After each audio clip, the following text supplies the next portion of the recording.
ప్రస్తుతం మనతో పాటు ఉన్నారు తెలంగాణ పీసీసీ అధ్యక్షుడు ఉత్తమ్ కుమార్ రెడ్డి. ఉత్తమ్ కుమార్ రెడ్డి గారు పార్టీ అధ్యక్షుడిగా బాధ్యతలు స్వీకరించిన తర్వాత మొన్న జరిగినటువంటి పట్టభద్రుల నియోజకవర్గ ఎన్నికలు మీ మొదటి పరీక్ష. ఆ పరీక్షలో మీరు ఫెయిల్ అయ్యాను అని చెప్పి మీరు అనుకుంటున్నారా? మురళి, ఒకటి మీరు గమనించాలి, కాంగ్రెస్ పార్టీ ఎప్పుడు కూడా పట్టభద్రుల ఎన్నికలు పాల్గొనలేదు. గ్రాడ్యుయేట్స్ కాన్స్టిట్యున్సీ ఎన్నికలు ఓన్లీ ఓటర్స్ ఎన్రోల్మెంట్ మీద జరుగుతాయి. కాంగ్రెస్ పార్టీ ఓటర్స్ ఎన్రోల్మెంట్ మీద ఒక్క ఓటు కూడా ఎక్కడా ఎన్రోల్మెంట్ చేయలేదు. సరే, కొన్ని ప్రత్యేక కారణాల వల్ల లాస్ట్ మినిట్లో ఎవరో క్యాండిడేట్స్ ముందుకు వస్తే సపోర్ట్ చేయడానికి, పార్టిసిపేట్ చేయడానికి ముందుకు వచ్చాం. కానీ that is no indication of public mood. సార్వత్రిక ఎన్నికల సమయానికి కాంగ్రెస్ పార్టీ చేసినటువంటి క్లెయిమ్ ప్రధానంగా అప్పుడు తెలంగాణ ఉద్యమంలో అన్ని పార్టీలు పార్టిసిపేట్ చేసినా టీఆర్ఎస్ ముందంజలో ఉంది కాబట్టి ఆ పార్టీకి ప్రజానికం పట్టం కట్టారు అని చెప్పి, ఇప్పుడు ఈ వైఫల్యానికి కారణం అంటే ఏం చెప్తారు? మరి నేను మీకు చెప్పినట్టే మురళి, ఇది గ్రాడ్యుయేట్స్ కాన్స్టిట్యున్సీ ఎన్నికలు కాంగ్రెస్ పార్టీ గతంలో పార్టిసిపేట్ ఎన్నడూ చేయలేదు. అండ్ గ్రాడ్యుయేట్స్ ఓటర్స్ ఎన్రోల్మెంట్లో అసలు పాల్గొనలేదు మేము.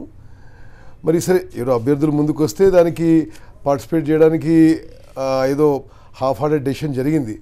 బట్ ఇప్పుడున్న పబ్లిక్ మూడ్కి ఇది ఇండికేషన్ కాదు. పబ్లిక్లో చాలా తీవ్రమైన వ్యతిరేకత ఉన్నది. 10 నెలల్లోనే టీఆర్ఎస్ ప్రభుత్వం మీద యువకులు ఉద్యోగాలు రాలేదని, రైతులు నీళ్లు కరెంటు లేవని, మహిళా సంఘాలు వాళ్ళ గతంలో వచ్చిన బెనిఫిట్ రావడం లేదని, మరి రైతు కూలీల ఇతర కారణాల వల్ల అన్ని. మీ మాటలో ఒకదానికి ఒకటి కాంట్రాక్టర్గా ఏమంటారో ఉత్తమ్ కుమార్ రెడ్డి గారు? ఒకటి వైపు ఈ ఫలితాలు ప్రజల మనోభావాలకి రిఫ్లెక్ట్ కావు అని చెప్తున్నారు. ఆన్ ది అదర్ సైడ్ సమస్యలు చాలా తీవ్రంగా ఉన్నాయని చెప్పి మీరే చెప్తున్నారు. రిఫ్లెక్ట్ కాబట్టే కదా ఒక చోట ఈరోజు టీఆర్ఎస్ ఓటమి పాలైంది.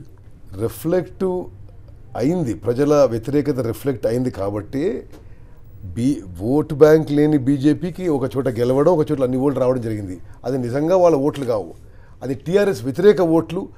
మరి టీఎన్జిఓ లీడరు ఎవరికైతే అసలు inherent in the vote bank ఉందో వాళ్ళే ఓడిపోయారు. అండ్ మా దగ్గర కూడా నల్గొండ, ఖమ్మం, వరంగల్ కాన్స్టిట్యున్సీలో కూడా అసలు బీజేపీ లేదు సాధారణంగా. అక్కడ కూడా యాంటీ టీఆర్ఎస్ ఓట్ మొత్తం బీజేపీకి పడింది. ప్రధాన ప్రతిపక్షం టెక్నికల్గా కాంగ్రెస్ అయినప్పటికీ ప్రధాన ప్రతిపక్షంగా వ్యవహరిస్తుంది టీడీపీ, బీజేపీ అని అనుకోవచ్చా? లేదు, ఇప్పుడు బీజేపీ మొన్న ఎలక్షన్ ఫలితాలు మనం అనలైజ్ చేస్తే వాళ్ళ అభ్యర్థులను చాలా ముందు ఫైనలైజ్ చేసుకున్నారు. వాళ్ళ అభ్యర్థులు దగ్గరుండి 6 నెలలు, సంవత్సరం నుంచి ఓటర్స్ ఎన్రోల్మెంట్ స్వయం కృషితో కొన్ని 10,000 సంఖ్యలో చేసుకున్నారు. అందుకోసమే మరి anti TRS, anti government sympathy ఈ ఒక్కసారికి బీజేపీ ఓట్లు పడి, ఫ్యూచర్లో అట్లా ఉండదు. అదేవిధంగా కానీ మొన్నటి ఎన్నికల్లో కావచ్చు, లేక నిన్నటి శాసనసభలో కావచ్చు, 2 చోట్ల కూడా ప్రధాన ప్రతిపక్షంగా అధికార పార్టీ మీద కొట్లాడింది అటు టీడీపీ, ఇటు బీజేపీ కాదంటే. మీరు శాసనసభలో ఈసారి కాంగ్రెస్ పార్టీ శాసనసభ పక్షం చాలా బాగుంది. మీరు క్లోజ్గా వాచ్ చేస్తే ఆ డిబేట్స్లో, అన్ని డిబేట్స్లో నేను స్పెసిఫిక్గా మెన్షన్ చేయాలంటే అప్రాప్రియేషన్ ప్లాన్లో కానీ, అప్రాప్రియేషన్ బిల్లో కానీ, ఎస్సీ సబ్ ప్లాన్ పై జరిగిన చర్చ కానీ, అన్ఎంప్లాయ్మెంట్ పై జరిగిన చర్చ కానీ, అన్నిట్లో కాంగ్రెస్ పార్టీ ఒక మంచి ప్రతిపక్ష లెజిస్లేటివ్ పార్టీగా వ్యవహరించింది. ప్రజల ముందుకు ఈ ప్రభుత్వ వైఫల్యాలు నేరుగా రెండో ప్రధాన ప్రతిపక్షాన్ని బయటికి గెంటేసినా కూడా ప్రధాన ప్రతిపక్షం చూస్తూ ఊరుకుండిపోయింది. ఇది అధికార ప్రతిపక్షాల మధ్య జరిగినటువంటి మ్యాచ్ ఫిక్సింగ్ అన్నది ప్రజలకు కలుగుతున్న అభిప్రాయం. అవునా కాదా? అది టోటలీ రాంగ్. అది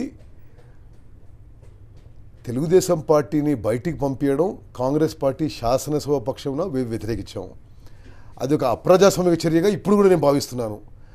బట్ మరి గవర్నమెంట్ ఆ విధంగా వ్యవహరించి బుల్డోజ్ చేసే విధంగా పోతే మేము మాత్రం శాసనసభలో ఉండి మా ప్రతిపక్ష పాత్ర మేము నిర్వహించాం. టీడీపీ నాయకులకి సంబంధించి టీడీపీ శాసనసభ పక్షం చేస్తున్నటువంటి ఆర్గ్యుమెంటు, మా పార్టీకి సంబంధించినటువంటి ఒక ఎమ్మెల్యేని అధికార పార్టీ తీసుకుని మంత్రి చేసిన తర్వాత కూడా ఈరోజు ప్రధాన ప్రతిపక్షం ఆ విషయంలో మౌనంగా ఉండిపోయింది అని.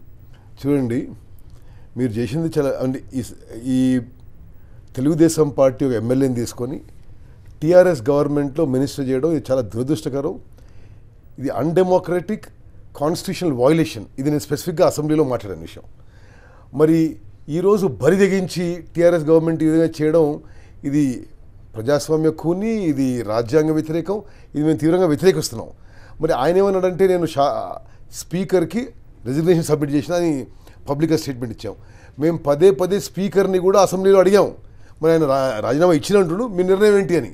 కాంగ్రెస్ పార్టీకి చెందినటువంటి శాసన మండలి సభ్యుల్ని తీసుకెళ్ళిపోతున్నా కూడా అధికార పార్టీ కాంగ్రెస్ పార్టీ మౌనంగా ఉండిపోతుంది. ఎందుకు అంటే అదే అది ఎమ్మెల్సీలు పోయి చాలా రోజులైంది. ఎమ్మెల్సీలు పోయినప్పుడు మేము చేసే నిరసన మేము తెలియజేసాం. ఈరోజు మీరు మమ్మల్ని అడగడం కాదు, టీఆర్ఎస్ పార్టీని అడగాలి. ఎందుకంటే ఒక డెమోక్రసీలో ఈ విధంగా అధికారం వాడుకొని ప్రలోభ పెట్టి బెదిరించి మరి వాళ్ళు చేస్తున్న ఏకైక కార్యక్రమం 10 నెలల్లో పొలిటికల్ ఫిరాయింపులు. మరి నేరుగా ముఖ్యమంత్రి గారు రాజ్యాంగం రక్షిస్తా అని చెప్పి ప్రమాణం చేసిన వాళ్ళు రాజ్యాంగం వ్యతిరేకంగా పొలిటికల్ డిఫరెన్షియేషన్ ఎంకరేజ్ చేసి వాళ్ళ పార్టీ కండువని కప్పి వీళ్ళు పార్టీలు చేస్తున్నారు కాబట్టి నేను బంగారు తెలంగాణ నిర్మాణిస్తా అంటుడు. మరి చాలా అన్యాయమైన విషయం ఇది. చాలా దురదృష్టం. ప్రధాన ప్రతిపక్షానికి సంబంధించిన శాసన మండలి సభ్యులను తీసుకెళ్ళినా లేక రెండో ప్రధాన ప్రతిపక్షానికి సంబంధించినటువంటి శాసన సభ్యులను తీసుకెళ్ళినా మీరెవరు ఏమీ మాట్లాడట్లేదు అంటే దాని అర్థం మేము ఏ విధంగా మాట్లాడాలనో, ఏ విధంగా ప్రొటెస్ట్ చేయాలనో, ఏ విధంగా అపోజ్ చేయాలో అన్నీ చేస్తున్నాం. మేము న్యాయ పోరాటం చేస్తున్నాం. కోర్టులో అతి త్వరలో ఒక సంచలన తీర్పు విషయంలో రాబోతుందని చెప్పి మనం చేస్తాను. ఎన్నికల ముందు ఎన్నికల తర్వాత కూడా ఇప్పటికీ ఇంకా కాంగ్రెస్ పార్టీకి చెందిన వందల సంఖ్యలో పార్టీకి సంబంధించినటువంటి ముఖ్య నాయకులందరూ కూడా ఈరోజు టీఆర్ఎస్ వైపు చూస్తున్నారు. ఇది మీ పార్టీ వైఫల్యం అని చెప్పి మీరు అంగీకరిస్తారా? లేదులేండి, ఇది కొంత టీఆర్ఎస్ పార్టీ వాళ్ళు, ఈ ప్రభుత్వంలో ఉన్న పెద్ద మనుషులు కాంగ్రెస్ పార్టీ వాళ్ళని ప్రలోభపెట్టో బెదిరించో మరి అధికారం వాడుకొని ప్రభుత్వం వాడుకొని చేస్తున్నారు. ఐ థింక్ ఆ ఫేజ్ ఇంకా అయిపోయింది, ఇంకా జరగదు అది. ఇంకా ఇప్పటి నుంచి కాంగ్రెస్ పార్టీ కన్సాలిడేట్ కావడం, మరి వచ్చే ఎన్నికలు గెలవడం 2 గ్యారంటీ. కానీ కాంగ్రెస్ అధ్యక్షుడిగా బాధ్యతలు స్వీకరించిన తర్వాత మీరు చెప్పినటువంటి మొట్టమొదటి మాట పార్టీని సంస్థాగతంగా బలోపేతం చేయడం నా ముందున్నటువంటి ప్రథమ కర్తవ్యం అని చెప్పి, ఇప్పటికీ ఇంకా నాయకులు పోతుంటే ఇప్పుడు ఎవరు పోలేదే, ఉత్తమ్ కుమార్ రెడ్డి ఏం చేస్తున్నారు? ఇప్పుడు ఇంకేం పోలేదు, ఇంకా పోరు కూడా. అది చాలా స్పష్టంగా మరి జరుగుతుంది. కొంతమంది మా పార్టీలో కూడా అవకాశవాదులు, టీఆర్ఎస్ పార్టీ ప్రలోభ పెడుతుంది, మరి బెదిరిస్తుంది. వీళ్ళు పోయిన మాట వాస్తవం, కానీ ఇంకా పోయేది ఉండదు. ఇప్పుడు అంతా స్టెబిలైజ్ అయిపోయింది. ఇంకా కాంగ్రెస్ పార్టీ ఇప్పుడు మంచి ఊపిరి వస్తుందని చెప్పి నేను భావిస్తాను. కాంగ్రెస్ పార్టీ కంటే కూడా ఈరోజు తెలంగాణ రాష్ట్రంలో ప్రత్యామ్నాయంగా బీజేపీ వైపే ప్రజానీకం చూస్తున్నారు అనడానికి మొన్నటి ఫలితాలు నిదర్శనం కాదంటారా? కానే కాదు, బీజేపీకి క్యాడరు ఓట్ బ్యాంకు కేవలం అర్బన్ ఏరియాస్లో ఉంది. మీరు వాళ్ళ గతంలో ఎమ్మెల్యే ఎలక్షన్ జరిగినప్పుడు వచ్చిన result that is real reflection of BJP strength. అంటే 119 అసెంబ్లీ సెగ్మెంట్స్లో 5 గెలిచారు వాళ్ళు. That is a realistic reflection of BJP strength. కానీ బీజేపీ చాలా ధీమాగా ఉంది, ఇక పైనుంచి కూడా రాబోయే కాలం అంతా కూడా మాదే నని చెప్పి. సరే, అది అవాస్తవం, అది రియాలిటీకి సంబంధం లేదు. అసలు బీజేపీకి out side of urban areas అసలు క్యాడర్ కూడా లేదు. తెలంగాణ రాష్ట్రం ఇచ్చినటువంటి పార్టీ మీ పార్టీ. ఉద్యమంలో అందరూ పాల్గొన్నప్పటికీ తెలంగాణ రాష్ట్రం అల్టిమేట్గా ఇచ్చినటువంటి పార్టీ మీది. ఆ అంశాన్నే క్యాష్ చేసుకోలేకపోయినటువంటి కాంగ్రెస్ పార్టీ రేపటి రోజున 2019 ఎన్నికల నాటికి విజయం సాధిస్తుంది అంటే ప్రజలు నమ్మాలా? చూడండి మురళి, మేము మొన్న ఎన్నికలు ఓడిపోవడానికి కారణాలు చెప్తాను నేను. 10 ఏళ్ల పాటు మేము హైదరాబాద్లో, ఢిల్లీలో అధికారంలో ఉన్నాం. సో కొంత యాంటీ ఇన్కంబెన్సీ. రెండోది, టీఆర్ఎస్ మరి నాయకుడు, టీఆర్ఎస్ పార్టీ ప్రెసిడెంట్ చంద్రశేఖరరావు గారు ఎన్నికల్లో చేసిన హామీలు, కొన్ని ఆచరణ సాధ్య హామీలు ప్రజలు నమ్మారు. ఈరోజు 10 నెలల్లోనే అవి ఏది ఇంప్లిమెంట్ కావడం లేదు. ఇదంతా అబద్ధం, ఇది అవాస్తవం, ఇది మరి ఒక కలలు భ్రమలు కల్పించారని చెప్పి ప్రజలే గుర్తిస్తున్నారు. ఇప్పుడు ఇందిరాగాంధీ హయాంలో కాంగ్రెస్ పార్టీ అంటే అన్ని వర్గాలతో పాటుగా ముఖ్యంగా బడుగు బలహీన వర్గాలకు సంబంధించినటువంటి పార్టీ అనే ఒక గుర్తింపు ఉండేది. కానీ ఈరోజు తెలంగాణ రాష్ట్రంలో ఆ గుర్తింపు పోయింది అని చెప్పి అనుకోవచ్చా? అట్లేం లేదు. మరి ఇప్పుడు కూడా ఎస్సీ, ఎస్టీ, బీసీ మైనారిటీస్లో కాంగ్రెస్ పార్టీ బలంగా ఉంది. ప్రధాన ప్రతిపక్షంగా ఒక పార్టీకి 3 కీలకమైనటువంటి పదవులు ఉంటాయి. ఒకటి ఆ పార్టీకి సంబంధించిన అధ్యక్షుడు, 2 శాసనసభలో శాసనపక్షానికి సంబంధించినటువంటి నాయకుడు, 3వది పిఎస్సీ చైర్మన్. 3 కూడా ఒకే సామాజిక వర్గానికి కట్టబెట్టింది కాంగ్రెస్ పార్టీ. దీన్ని ఏమనాలి? చూడండి, మీరు తప్పుడు అంచనాలు వేస్తున్నారు. కాంగ్రెస్ పార్టీలో కీలకమైన పదవులు, కౌన్సిల్లో leader of opposition, deputy leader, అసెంబ్లీలో leader of opposition, deputy leader, పార్టీకి ప్రెసిడెంట్, వర్కింగ్ ప్రెసిడెంట్, అదేవిధంగా మరి ఏఐసిసిలో కాంగ్రెస్ పార్టీ నాయకుల స్థానాలు మీరే చూస్తారు. ఒక వారం 10 రోజుల్లో ఇవన్నీ కలుపుకొని మీరు చూస్తే కాంగ్రెస్ పార్టీ ఇప్పుడు కూడా సామాజిక న్యాయంతో ముందుకు పోతున్న విషయం మీరు గమనిస్తారు. డిప్యూటీ పదవుల్లోనూ వర్కింగ్ ప్రెసిడెంట్ హోదాల గురించి కాదు అడుగుతుంది. కీలకమైనటువంటి పదవులు, ఒకటి కేబినెట్ హోదా కలిగినటువంటి శాసనసభాపక్ష నాయకుడు, రెండవది దాదాపుగా అదే స్థాయి కలిగినటువంటి పిఎస్సీ చైర్మన్. మూడోది పార్టీకి సంబంధించినటువంటి PSC chairman. పిసిసి అధ్యక్షుడు. మూడు కూడా ఒకే వర్గానికి కట్టబెట్టిన తర్వాత అది పిఎస్సి కాంగ్రెస్ పార్టీ బడుగు బలహీన వర్గాల పక్షాన ఉంది అంటే నమ్మాలంటారా? చైర్మన్ అసలు మీరు ఇందులో కంపేర్ చేయకూడదు. ఓకే, పిఎస్సి చైర్మన్ కిష్టారెడ్డి గారికి ఆయన సీనియారిటీ తత్వ విషయాలు చూస్తుంది. మీరు కంపేర్ డి శ్రీనివాస్ గారు క్యాబినెట్ ర్యాంక్ కౌన్సిల్ లీడరు. మరి సరే, నేను పార్టీ ప్రెసిడెంట్ అయినా బట్టి ఎస్సీ కులానికి చెందిన బట్టి విక్రమార్క గారు వర్కింగ్ ప్రెసిడెంటు. మీరు ఏఐసిసిలో ఇప్పుడు రాబోయే పోస్టులలో కూడా మరి ఇతర సామాజిక వర్గాలకి కీలక పోస్టులు. ఈరోజు తెలంగాణ రాష్ట్రంలో ఒక వర్గం చాలా బలంగా అధికార పక్షం వైపు ఉంది కాబట్టి దానికి కౌంటర్గా మరో వర్గాన్ని డెవలప్ చేయాలి అన్నది తెలంగాణ రాష్ట్రంలో స్ట్రాటజీ కాంగ్రెస్ పార్టీది. మీరు ఒకటి ఈ సందర్భంలో విషయం తెలియజేయాలి. ఈ తెలంగాణ గవర్నమెంట్లో క్యాబినెట్లో ఈరోజు ఒక్క మాల లేడు, ఒక్క మాదిగ లేడు, ఒక్క మహిళ లేదు. అది వాళ్ళ సామాజిక న్యాయం పుట్టిన వాళ్ళ ధోరణి, వాళ్ళ డిప్యూటీ సీఎంగా ఉన్నటువంటి సాక్షాత్తు కడియం శ్రీహరి దళిత వర్గానికి సంబంధించినటువంటి వ్యక్తే కాదు అని చెప్పి చెప్పదలుచుకున్నారా? లేదు, నేనేమంటున్నానంటే మాలలు మాదిగలు క్యాబినెట్లో లేరు. ఈ తెలంగాణ జనాభాలో 15% వాళ్ళకి క్యాబినెట్లో రాజ్యాధికారంలో మరి ఒక భాగస్వాములు కాకపోవడం దురదృష్టకరం. ఇది ఆయన దళిత వర్గానికి సంబంధించిన వ్యక్తే కాదంటారా కడియం శ్రీహరి గారు? లేదు, అది నాకు తెలియదు ఆ విషయంలో. నేను బట్ ఎస్సీస్లో కూడా రాజ్యాంగబద్ధంగా రాష్ట్రపతి గుర్తించినటువంటి ఎస్సీ ఉపకులమానికి సంబంధించినటువంటి కడియం శ్రీహరిని అసలు దళితుడే కాదు అని చెప్పి ఉత్తమ్ కుమార్ రెడ్డి గారు చెప్పలేదు. లేదు, అది నాకు తెలియదు విషయం. కానీ ఎస్సీస్లో మాదిగలు మాలలు అని మొత్తం జనాభాలో మరి ఎస్సీస్లో వాళ్ళు 90% అండ్ మొత్తం జనాభాలో 15% వాళ్ళకి రిప్రజెంటేషన్ ఇది క్యాబినెట్లో. అసలు మీ వైపు వేలు చూపిస్తున్నాం కాబట్టి ఈరోజు అధికార పార్టీ వైపు వేలు చూపించదలుచుకున్నారా మీరు? అట్లా కాదు. కాంగ్రెస్ పార్టీలో మీరు ఎప్పుడైనా సరే మీరు ఇప్పుడు మరి డి శ్రీనివాస్ గారిని పరిలో తీసుకొని, షబ్బీర్ అలీ గారిని తీసుకొని, మరి గీతారెడ్డి గారిని తీసుకొని, మరి బట్టి గారిని తీసుకొని, మీరు ఏఐసిసిలో కాంగ్రెస్ వర్కింగ్ కమిటీతో సహా చేరే వాళ్ళ సంఖ్య మీరు తీసుకుంటే కాంగ్రెస్ పార్టీ ఎప్పుడు కూడా సామాజిక న్యాయం, we are totally committed to social justice. కానీ పార్టీని సంస్థాగతంగా బలోపేతం చేస్తా అన్నటువంటి ఉత్తమ్ కుమార్ రెడ్డికి ఈరోజు అది ప్రాక్టికల్గా సాధ్యం అవుతుందంటారా? పార్టీలో సమన్వయం అంతా బాగా ఉంది అంటారా? చూడండి మురళి, ఇప్పుడు నేను 8వ తారీఖు ఛార్జ్ తీసుకున్నాను. ఆ తర్వాత అసెంబ్లీ ఇమీడియట్ మొదలైంది. నిన్ననే అసెంబ్లీ పూర్తయింది. ఇప్పటి నుంచి కాంగ్రెస్ పార్టీని కొత్త రక్తం తీసుకురావడం, యువతను ఇంక్లూడ్ చేయడం, గ్రామ స్థాయి నుంచి మండల స్థాయి, జిల్లా స్థాయి, రాష్ట్ర స్థాయి వరకు న్యూ బ్లడ్ అండ్ సామాజిక న్యాయం, ఈ 2 ప్రయారిటీస్ మేము ముందుకు పోతాం తప్పనిసరిగా. పార్టీలో అగ్ర నాయకుల మధ్యనే ఈరోజు సమన్వయ లోపం స్పష్టంగా కనిపిస్తోంది అని చెప్పి అనుకోకూడదు? అసలు ఏమాత్రం సమన్వయ లోపం లేదు. మేము చాలా యునైటెడ్గా అని మీరు అసెంబ్లీ పర్ఫార్మెన్స్ చూడొచ్చు. మీరు చాలా సమన్వయంగా అన్ని విషయాలుగా కలిసికట్లు ముందుకు పోతున్నాం. అదే విధంగా ముందుకు పోతాం. కానీ ఈరోజు అసెంబ్లీలో విషయాన్ని తీసుకున్నా కూడా అసెంబ్లీలో కూడా సీనియర్ల ఆలోచన విధానానికి కొత్త ఎమ్మెల్యేల ఆలోచన విధానానికి కూడా చాలా స్పష్టమైన తేడా అసెంబ్లీ వేదికగా ప్రత్యక్ష ప్రసారంలో కనిపించింది అంటే ఉత్తమ్ కుమార్ రెడ్డి గారు అంగీకరిస్తారా? లేదమ్మా, మీరు దయచేసి ఆలోచన చేయండి. మీరు పదే మీడియా ఇది ప్లేఅప్ చేస్తుంది. సిఎల్పిలో కాంగ్రెస్ పార్టీ శాసనసభ పక్షంలో there is no difference at all. మేము అందరం ఒకే ప్లాట్ఫామ్, ఒకే వాయిస్, అన్ని విషయాలు మరి మేము సిఎల్పిలో చర్చించుకొనే మరి ముందుకు పోతున్నాం. అదేవిధంగా అండ్ పిసిసి అండ్ సిఎల్పి మధ్య జానారెడ్డి గారు is not only Congress party CLP leader కాదు, ఈ మొత్తం తెలంగాణ రాష్ట్రంలో సీనియర్ మోస్ట్ లీడర్. వారి సూచనలు, వారి గైడెన్సు, వారి సజెషన్స్ ప్రకారమే సిఎల్పి కానీ పిసిసి కానీ నడుచుకుంటుందని మనం చేస్తాను. కానీ సిఎల్పి నాయకుడిగా ఉన్నటువంటి జానారెడ్డి గారి మీద కూడా ఈరోజు జూనియర్లు కొంత అసంతృప్తిగా ఉన్నారు అన్నది మీ పార్టీ వర్గాల్లో జరుగుతున్న చర్చ. అది ఉత్తమ్ కుమార్ రెడ్డి గారి చెవులు సోకిందా లేదా అంటే? అది వాస్తవం కాదు. వారు కూడా జానారెడ్డి గారు కూడా చాలా డెమోక్రటిక్గా అసెంబ్లీలో ఏ విషయం ఏ విధంగా ముందుకు తీసుకుపోవాలి, ఏమనాలి, ఎవరు మాట్లాడాలి, ఏ విధంగా స్పందించాలి, అందరం కలిసి సిఎల్పి ఆఫీస్లో ప్రతిరోజు మీటింగ్ పెట్టుకుని అసెంబ్లీకి పోతున్నాం. అండ్ బహుశా మీరు అన్ని ప్రొసీడింగ్స్ మొత్తం చూడకపోయింది, కానీ అసెంబ్లీ ప్రొసీడింగ్స్ మొత్తం చూసిన వాళ్ళందరూ కూడా ఈసారి సిఎల్పి పర్ఫార్మెన్స్ బాగుందన్నారు అందరూ కూడా. కానీ ఒక రెండో ప్రధాన ప్రతిపక్షం లేకుండా చూడండి, ఇప్పుడు టీడీపీని అసెంబ్లీ నుంచి వెలివేయడం, సస్పెండ్ చేయడం మేము వ్యతిరేకిస్తున్నాం.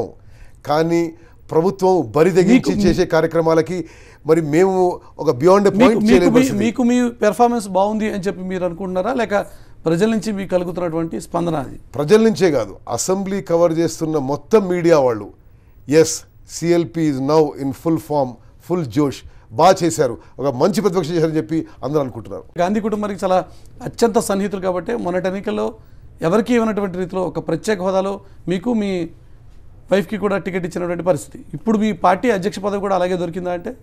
మురళి, ఒకటి రెండు కొద్దిగా ఆన్ రికార్డ్ క్లారిటీ కావాలి మీకు.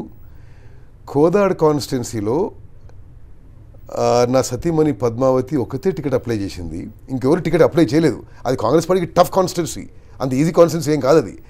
అదేవిధంగా చివరి వరకు కూడా మరి మేము అంత ఇన్సిస్ట్ కూడా చేయలేదు, ఇంకేమైనా బెటర్ క్యాండిడేట్ ఉంటే ఇవ్వమని చెప్పాము, సిపిఐ పార్టీకి ఇద్దాం అనుకున్నా సరే అని చెప్పాము.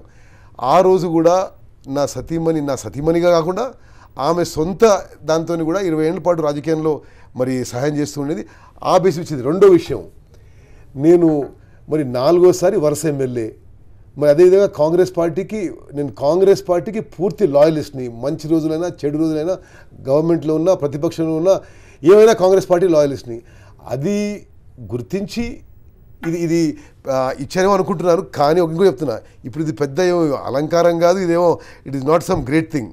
ఇప్పుడు కాంగ్రెస్ పార్టీని 4 ఏళ్ల పాటు ఒక తాటిపై తీసుకొచ్చి నలిపియాలి, నెక్స్ట్ టైం గెలిపించే విధంగా హార్డ్ వర్క్ చేయాల్సిన అవసరం మనం చేస్తున్నాం. కానీ సహజంగా పిసిసి అధ్యక్షుడిగా ఉన్నటువంటి వ్యక్తి కానీ లేక సిఎల్పి లీడర్గా ఉన్న వ్యక్తి కానీ ముఖ్యమంత్రి క్యాండిడేట్గా ప్రొజెక్ట్ అయ్యేటువంటి ఆస్కారం దొరుకుతుంది. 2019 నాటికి ముఖ్యమంత్రి క్యాండిడేట్గా ప్రొజెక్ట్ కావడం కోసం ఎప్పటి నుంచి మీరు గ్రౌండ్ ప్రిపేర్ చేసుకుంటున్నారు అని చెప్పి అనుకోవచ్చా? లేదు, అసలు అటువంటి విషయమే లేదు, అటువంటి ఆలోచన లేదు. అటువంటి ఆలోచన చేయడం కూడా తప్పు ఈ టైంలో. ఇప్పుడు కేవలం కాంగ్రెస్ పార్టీ 2019లో ఎవరు పీసీ ప్రెసిడెంట్ ఆ రోజు ఉన్నా కాంగ్రెస్ పార్టీ గెలవబోతుంది. నేను ఒక కాంగ్రెస్ వర్కర్గా, ఒక సమన్వయకర్తగా అందరినీ ఒక తాటిపై తీసుకొచ్చి ఒక నిర్మాణాత్మక ప్రతిపక్షంగా ఒక మంచి రాజకీయ ఈరోజు అధికార పార్టీ టీఆర్ఎస్ కూడా చాలా ఎఫెక్టివ్గా చాలా ప్రోగ్రామ్స్ని, కొత్త ప్రోగ్రామ్స్ని టేకప్ చేస్తుంది. తెలంగాణని ఒక పద్ధతి ప్రకారం అభివృద్ధి చేయడం ఏంటో నాకు తెలుసు అన్నది కేసీఆర్ గారు ప్రజానికానికి చెప్తున్నటువంటి మాట. దాన్ని కాదని ప్రతిపక్షానికి అవకాశం కల్పిస్తారంటారా ప్రజలు?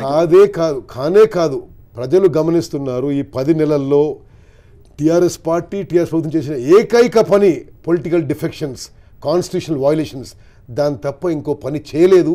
ఒక నిమిషం నాకు ఇవ్వండి. మీరు 2 బెడ్రూమ్లు ఇల్లు ఉన్నారు, ఈ రాష్ట్రంలో ఒక్కటి ఇవ్వలేదు. దళితులకు 3 ఎకరాలు ఉన్నారు, ఆల్మోస్ట్ నాన్ స్టార్టర్. గిరిజనులకు 3 ఎకరాలు ఉన్నారు, ఈ రాష్ట్రంలో 1 ఎకరం కూడా ఇవ్వలేదు. కేజీ టు పీజీ అన్నారు, జీరో ప్రోగ్రెస్.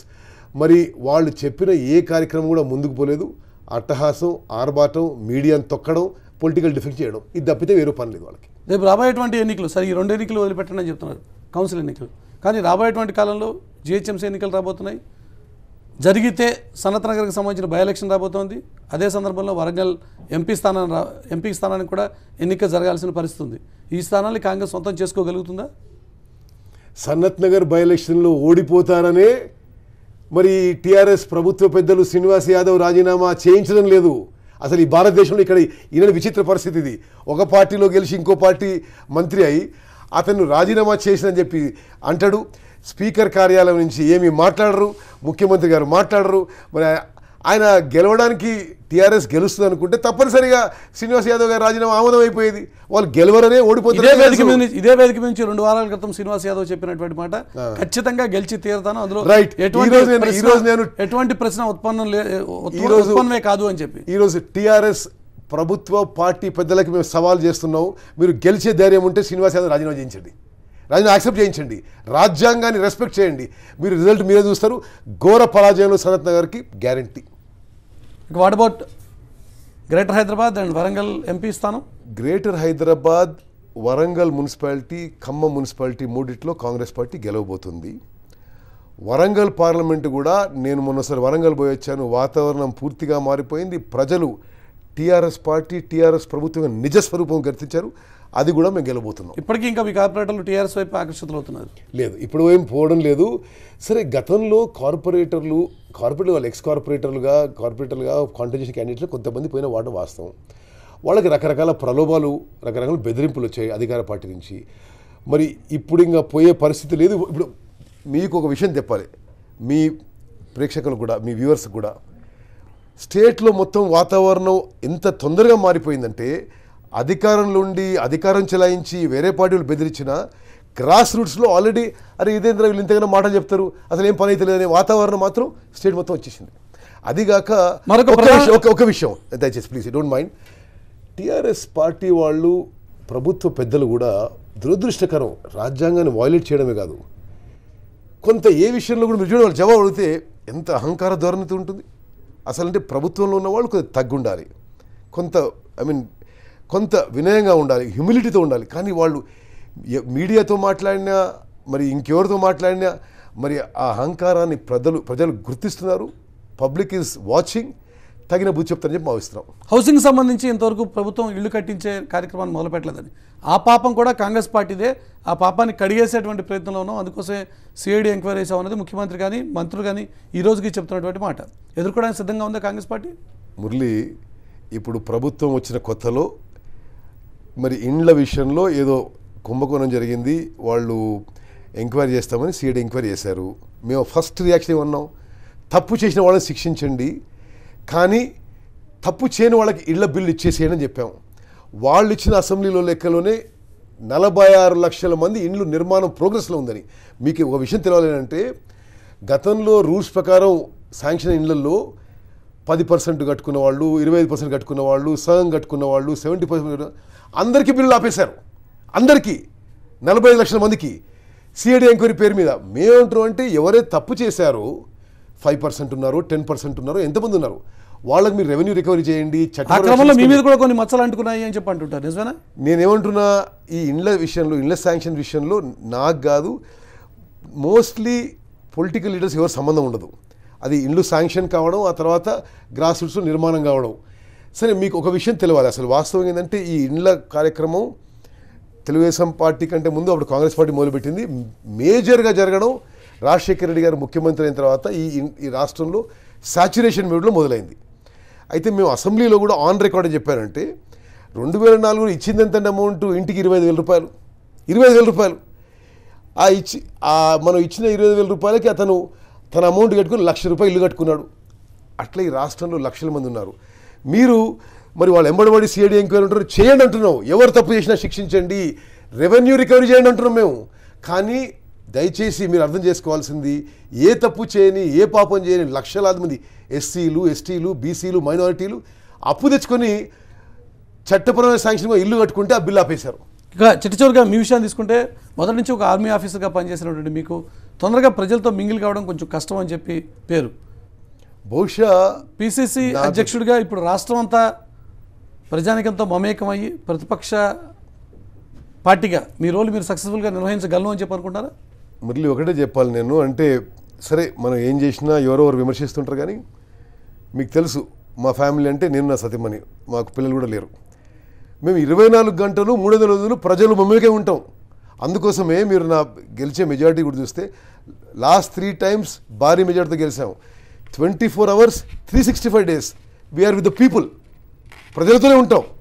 డెఫినెట్గా పిసిసి ప్రెసిడెంట్గా ఈ రాష్ట్రంలో కాంగ్రెస్ కార్యకర్తలే మా కుటుంబం భావించి ముందుకు తీసుకుపోయి కాంగ్రెస్ పార్టీని 2019లో గెలిపిస్తాం. రైట్, ఉత్తమ్ కుమార్ రెడ్డి గారు టీవీ కోసం సమయం కేటాయించిన ధన్యవాదాలు. ఇది పిసిసి అధ్యక్షుడు ఉత్తమ్ కుమార్ రెడ్డితో ఎన్కౌంటర్. నెక్స్ట్ వీక్ ఎన్కౌంటర్ మళ్ళీ కలుసుకుందాం. చూస్తూనే ఉండండి టీవీ9.